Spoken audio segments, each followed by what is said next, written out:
Hello दोस्तों, स्वागत है आपको हमारे अपने यूट्यूब चैनल में। आशा करता हूँ आप लोग अच्छे होंगे, स्वस्थ होंगे। तो आज हम लोग क्लास 10th बिहार बोर्ड जो आगामी परीक्षा होने वाली है उसके लिए हिंदी का प्रश्न पत्र। तो आज हम लोग मॉडल सेट नंबर 1 देख करेंगे। अच्छा लगेगा कमेंट कीजिएगा। तो मॉडल सेट नंबर 2 भी लाएंगे। इस वीडियो में लगभग हम लोग आज 30 प्रश्न करेंगे। तो बिना लेट किए हुए इस वीडियो को स्टार्ट करते हैं। प्रश्न पत्रों को हम लोग आज देखेंगे। तो पहला प्रश्न को देखेंगे। पहला प्रश्न कहता है, भारत माता कविता में भारत का कैसा चित्र प्रस्तुत किया गया है? ऑप्शन नंबर ए कहता है आदर्श, बी काल्पनिक, सी यथार्थ, डी इनमें से कोई नहीं। तो पहला का जो भारत माता कविता में भारत का कैसा चित्र प्रस्तुत किया गया है, जो पहला का राइट आंसर होगा आंसर नंबर सी यथार्थ। और अब प्रश्न पत्र 2 को देखेंगे। जातीय अस्मिता की दृष्टि से इतिहास का प्रवाह कैसा है? ए विच्छिन्न, ऑप्शन नंबर बी अविच्छिन्न, ऑप्शन नंबर सी अविच्छिन्न और विच्छिन्न दोनों, ऑप्शन नंबर डी इनमें से कोई नहीं। तो 2 का राइट आंसर होगा ऑप्शन नंबर सी विच्छिन्न और अविच्छिन्न दोनों। प्रश्न 3 देखेंगे। आधुनिक सब समाज श्रम विभाजन को आवश्यक क्यों मानता है? ए कार्य कुशलता के लिए, ऑप्शन नंबर बी भाईचारे के लिए, ऑप्शन नंबर डी रूढ़िवादिता के लिए, ऑप्शन नंबर डी इनमें से कोई नहीं। तो आधुनिक सब समाज श्रम विभाजन को आवश्यक क्यों मानता है? 3 का राइट आंसर होगा ऑप्शन नंबर ए कार्य कुशलता के लिए। अब प्रश्न 4 देखेंगे। श्रम विभाजन और जाति प्रथा पाठ बाबा साहेब के किस भाषण का संपादित अंश है? आप लोग पॉज करके क्वेश्चन को नोट करते चलेगा। श्रम विभाजन और जाति प्रथा पाठ बाबा साहेब के किस भाषा का संपादित अंश है? A the caste of India, their mechanism, B genesis and development, option number C annihilation caste of, D who are Shudras. तो 4 का जो राइट आंसर होगा option number C annihilation caste of India. प्रश्न 4 देखेंगे। ऐसे ही लड़के आगे चलकर गुंडे, चोर, डाकू बनते हैं। यह जो पंक्ति कहानी के किस पात्र ने कही है? 5 का ऑप्शन नंबर ए सेन साहब की धर्मपत्नी ने, ऑप्शन नंबर बी गिरधर ने, ऑप्शन नंबर सी सेन साहब ने, ऑप्शन नंबर डी सोफर ने।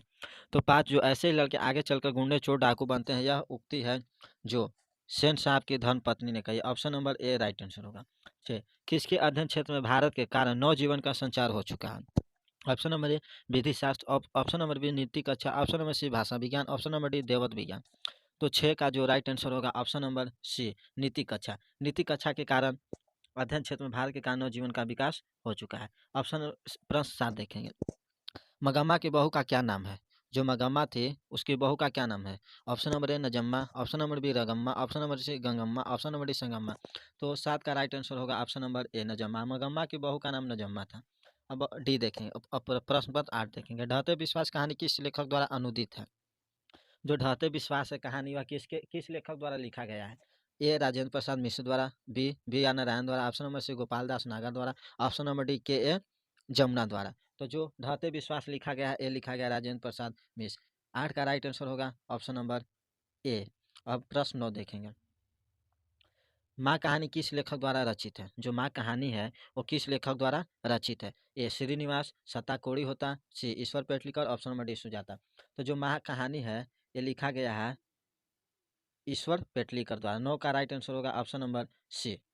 10 मंगू की माँ, 10 देखेंगे। मंगू की माँ की कितनी संतानें थी? Option A 2, option B 3, option C 4, option D 5। जो मंगू की माँ थी उसकी कितनी संतानें थी? तो मंगू के लेकर कितनी हो जाएगी? 4।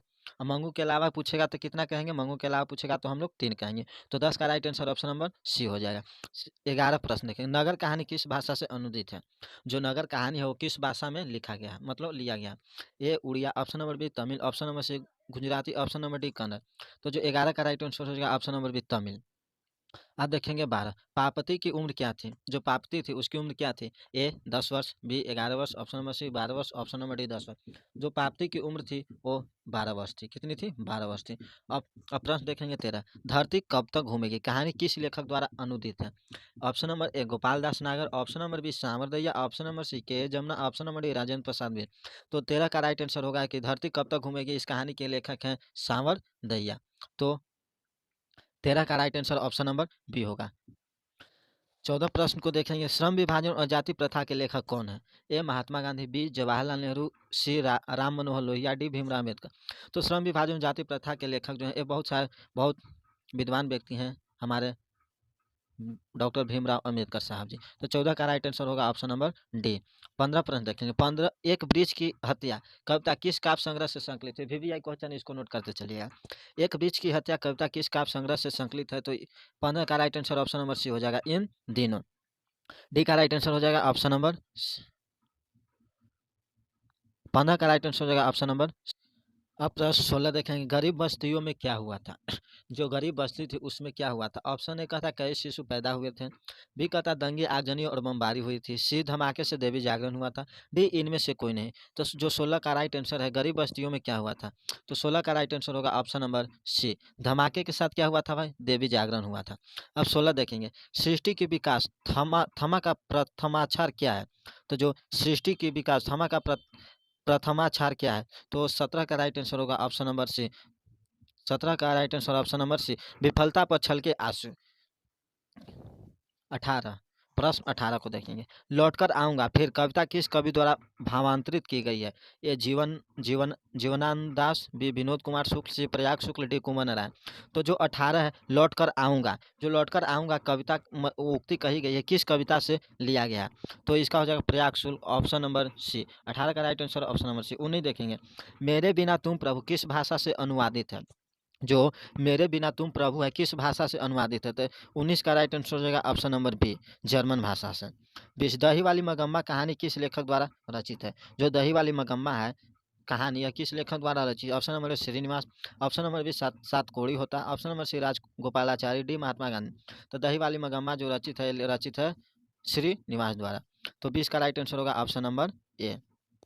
भारतीय संविधान के निर्माण में महत्वपूर्ण भूमिका किसकी है? तो जो भारतीय संविधान के निर्माण में है इसकी महत्वपूर्ण भूमिका किसकी है? ऑप्शन नंबर ए भारतीय भीमराव अम्बेडकर, बी ज्योतिबा फूले, सी राजगोपालचारी, डी महात्मा गांधी। तो 21 का राइट आंसर होगा ऑप्शन नंबर ए, डॉक्टर भीमराव अम्बेडकर साहब। सभ्य समाज की आवश्यकता क्या है? ए जाति प्रथा, बी श्रम विभाजन, डी अनुबम, सी अनुबम, डी दूध पानी। तो सम्य समाज की आवश्यकता जो है 22 का राइट आंसर होगा ऑप्शन नंबर बी, श्रम विभाजन। जो श्रम का विभाजन है, ये 20 के दांत कहानी के रचयिता कौन है? जो 20 के दांत कहानी है वह किसके द्वारा लिखा गया? ए अमरकांत, बी विनोद कुमार शुक्ल, सी नलिन बिलोचन शर्मा, डी यतीन मिश्रा। तो 20 के दांत कहानी जो लिखा गया है नलिन बिलोचन शर्मा। तो इसका राइट आंसर होगा ऑप्शन नंबर सी। आशा करता हूँ कि आप लोग इस सभी प्रश्न को नोट करते चलेंगे, परीक्षा की दृष्टि से बहुत ही वीवीआई प्रश्न है। अब प्रश्न 24 देखेंगे, खोखा का दूसरा नाम क्या था? ए मदन, बी गिरधर, सी कासू, डी आलो। तो जो खोखा का दूसरा नाम था वो था कासू, ऑप्शन नंबर सी। 24 का राइट आंसर होगा ऑप्शन नंबर सी। मदन किसका पुत्र था? जो मदन था, जो 25 है, मदन किसका पुत्र था? तो जो मदन पुत्र था सेन साहब का, गिरधर का, सोफर का, या सिंह साहब का? तो मदन पुत्र था किसका था? गिरधर का था। किसका था? गिरधर का। तो 25 का राइट आंसर होगा ऑप्शन नंबर बी। 26, परवल कौन सी संज्ञा है? अब देखिए यहाँ से व्याकरण क्या स्टार्ट होता है। 25 तक हम लोग देखें जो किताब से संबंधित प्रश्न पूछे जाते हैं, और अब 26 से यहाँ व्याकरण स्टार्ट होता है। तो 26 का है, जो परवल कौन सी संज्ञा? समूहवाचक है, भाववाचक है, जातिवाचक है, द्रव्यवाचक है। तो परवल कौन सी संज्ञा होगा भाई? तो परवल होगा सी, जातिवाचक संज्ञा। क्रूरता कौन सी संज्ञा? क्रूरता, क्रूरता तो 27, ए समूहवाचक, बी जातिवाचक, सी भाववाचक, डी द्रव्यवाचक। देखिए क्रूरता है, क्रूरता को ना आप देख सकते हैं ना छू सकते हैं, क्रूरता को सिर्फ हम लोग क्या कर सकते हैं? अनुभव कर सकते हैं। तो कैसा हो जाएगा? भाव को प्रकट कर रहा है, तो भाव को प्रकट करेगा तो कैसी संज्ञा होगी? सी, भाववाचक संज्ञा। यानी कि क्रूरता कैसी संज्ञा? भाववाचक संज्ञा। अब देखेंगे 28, तोषक कौन सी संज्ञा है? तोषक समूहवाचक संज्ञा, भाववाचक संज्ञा, द्रव्यवाचक संज्ञा, जातिवाचक संज्ञा। तो देखिए तोषक जातिवाचक संज्ञा होगा डी। अब देखिए 29, झुंड कौन सी संज्ञा है? ए समूहवाचक संज्ञा, बी भाववाचक संज्ञा, सी जातिवाचक संज्ञा, डी द्रव्यवाचक संज्ञा। तो जो झुंड है, तो झुंड बताइए झुंड क्या होगा? झुंड एक समूह है, तो समूह है तो जिसमें समूह का बोध होता है उसे कौन सी कहते हैं? समूहवाचक संज्ञा। यानी कि 29 का राइट आंसर होगा ऑप्शन नंबर ए। अब 30 देखेंगे, गंगा कौन सी संज्ञा है? गंगा जो है कौन सी संज्ञा? ए समूहवाचक, बी भाववाचक, सी व्यक्तिवाचक, डी द्रव्यवाचक। तो गंगा जो है से कैसी संज्ञा? भी गंगा जो है से व्यक्तिवाचक संज्ञा। देखिए गंगा एक नदी का नाम है, तो नदी एक खास नदी का नाम है यहाँ पर गंगा, इसलिए कैसा हो जाएगा? व्यक्तिवाचक संज्ञा। 30 के राइट आंसर सी होगा। अगर नदी यहाँ पर रहता तो नदी हो जाता जातिवाचक संज्ञा। अब देखेंगे 31, जमशेदपुर कौन सी संज्ञा? जो जमशेदपुर है, ए समूहवाचक संज्ञा, बी व्यक्तिवाचक संज्ञा, सी जातिवाचक संज्ञा, डी द्रव्यवाचक संज्ञा। तो जो जमशेदपुर है ये क्या है? जमशेदपुर एक शहर का नाम है, एक टाउन का नाम है, तो जिसमें किसी खास का नाम आ जाता है वो क्या हो जाता है? व्यक्तिवाचक संज्ञा। 33 का राइट आंसर होगा बी, व्यक्तिवाचक संज्ञा। अगर ये शहर का नाम यहाँ पर रहता है शहर, तो शहर क्या हो जाता है? जातिवाचक संज्ञा। लेकिन जमशेदपुर किसी खास शहर का नाम है, इसलिए व्यक्तिवाचक संज्ञा हो जाएगा।